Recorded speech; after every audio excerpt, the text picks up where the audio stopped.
British Defence Ministry added that in total, London has spent £4.5 billion supporting Ukraine's war efforts this year alone. Almost half of this sum was extended as a loan that is to be repaid from, quote, immobilized Russian assets. Moscow has stated multiple times that Europe has no legal grounds to use these assets or any revenues received from them. Now, to get more on this, let's cross now live to Ranjeet Brar, leader of the British Communist Party, joining us from London. Ranjeet, I'm glad to have you join me now. So, Britain boasts of providing arms to Ukraine by using profits from frozen Russian assets, raising the question of whether they could do so without having access to these funds. What is your opinion? Can Britain keep up with these efforts on its own? Good to be with you.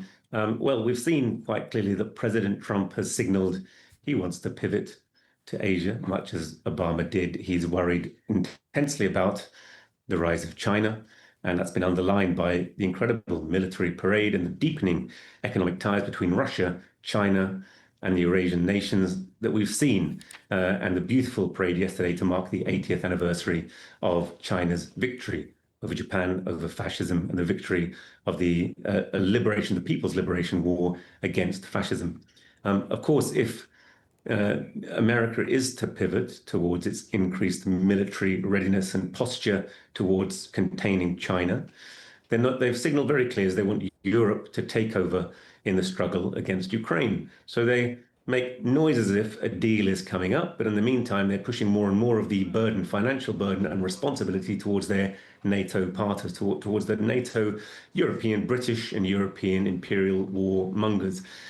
We know at the beginning of the war, there was a really intense campaign from the West, from the NATO powers. And they thought it wasn't just a military campaign. They thought the propaganda campaign by funding various opposition groups, and particularly by ratcheting up economic sanctions, that they'd be able to destabilize Russia to the point they'd inflict enough pain on the people of Russia that they could precipitate a regime change. This is what it's all about. It's not about Ukraine, actually. It's about the wider concept of breaking Russia. So initially we thought 900 billion had been sanctioned, frozen of Russian state assets had been frozen in banks. Gradually we've come down to the figure of perhaps around 300 billion.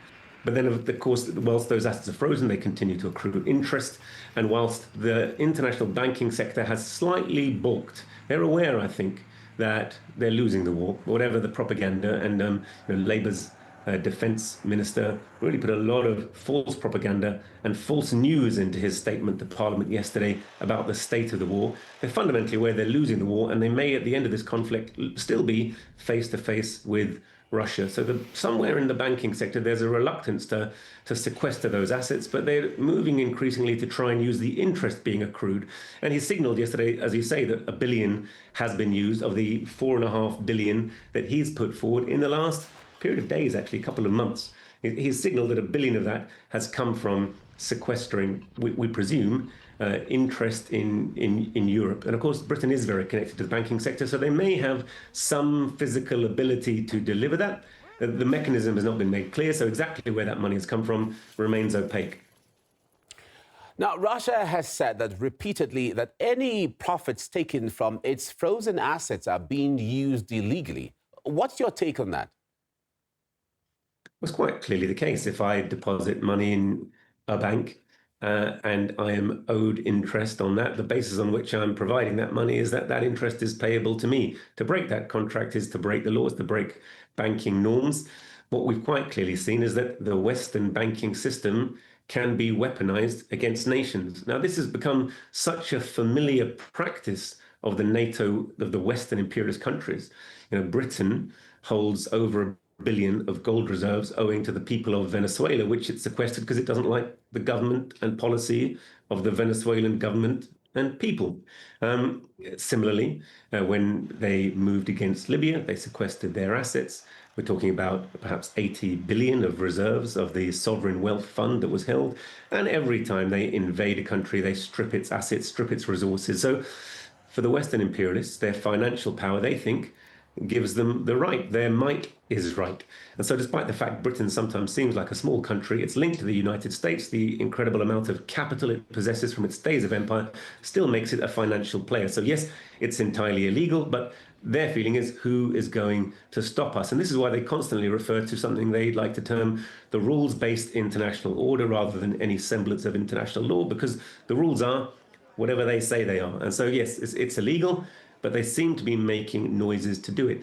They are hesitant slightly to break the rules of their own banking system, particularly as essentially what will happen is investors will vote with their feet and be more and more reluctant to place their assets in a place where the Western monopolists have any access to them.